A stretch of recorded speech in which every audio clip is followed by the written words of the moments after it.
We have unique ways of communicating with one another.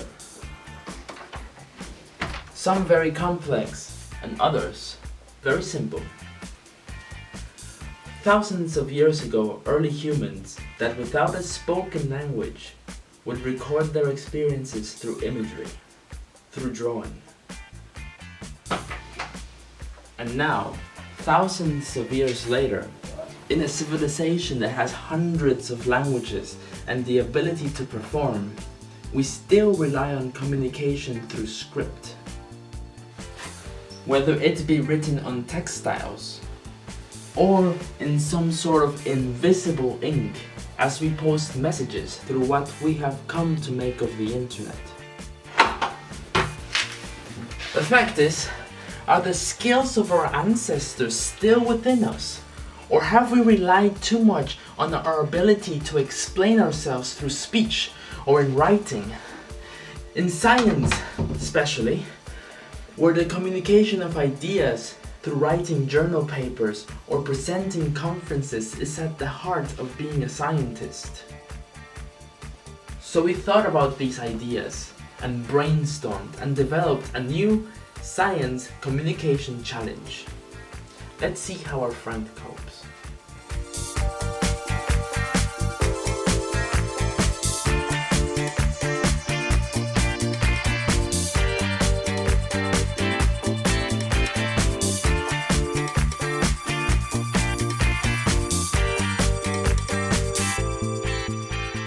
I want you to present your science work, but you're not allowed to use any words describing your project.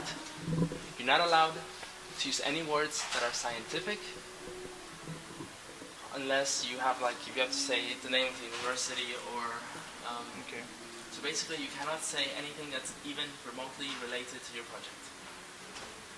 Okay. And you still have to communicate it to me and to our audience. Okay. Foundation. Concrete material. So a concrete foundation to the building. And a fish.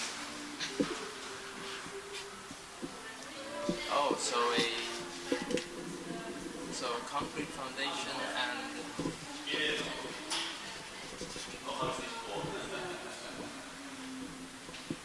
spaghetti.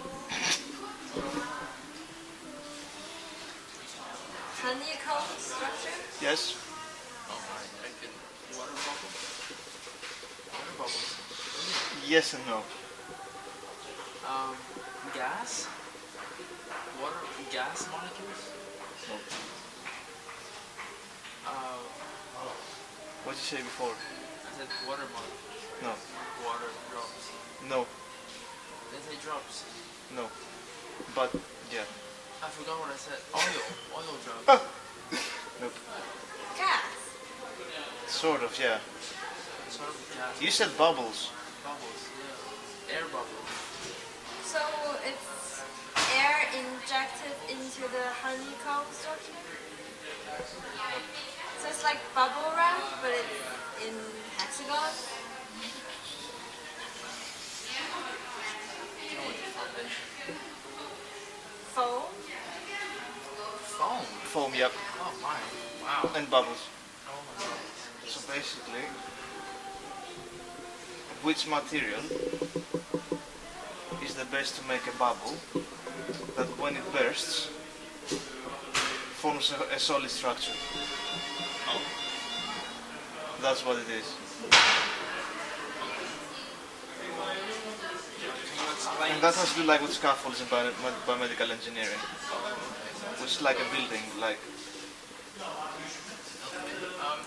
Can you explain a little bit on the methods you use to study this? It's like England after massive tidal waves.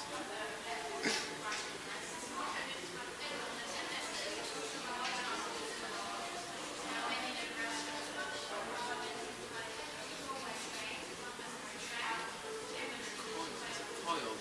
Is it a string? Away? What?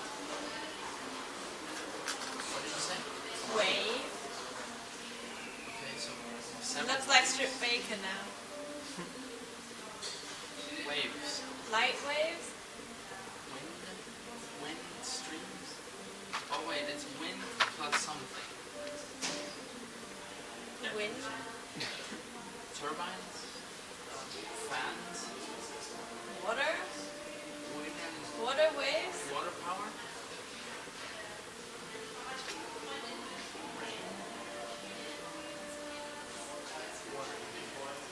Yes and no. Ice. It's a liquid. Yes, liquid. Oh, liquid, okay. Liquid and gas. Okay, liquid and gas gives bubbles. Okay. So it's just air rushed through a liquid to make bubbles. Yes. Yes, correct. That's what it is. So what air goes into liquid to make it foam up. Make it foam basically. Yes. Yeah, but basically, if you find the correct materials to make a rigid foam structure, you can put cells in it, and then you can yield artificial tissues or like anything else that you might need. It's for medicine. Yeah, it's for medicine purposes. Also, So if someone has an injury, you can bioengineer theoretically, yes. You could. rigid structures. What are they trying to do is like, first of all, a tissue is like a building. You need cells and a scaffold to combine the two and then make artificial tissues. So at first we're working on the structure to see which materials are biocompatible and also appropriate to make a mechanically rich structure. Mechanically meaning that doesn't break easily, basically. And it's lightweight. And it's lightweight. Yes, pretty much, but you mostly care about at this stage that it doesn't break. I mean, it's done in micro like scales, nano scales, so it's gonna be lightweight. But pretty much that's you wanna find which material is appropriate to make a good honeycomb structure through making bubbles. So that's what it is. Do you want to just say if you enjoyed this activity? Yeah, pretty much. I mean, Any difficulties that you found it was challenging. in terms of would you like to do this ever again? That's a good question, actually. Probably, yeah. I'd say yes. Why not?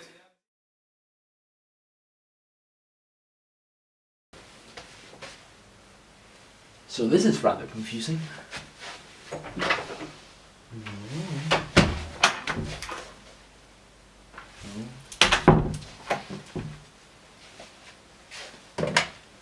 Hello?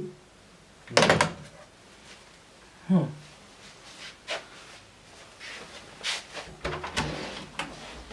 Ah.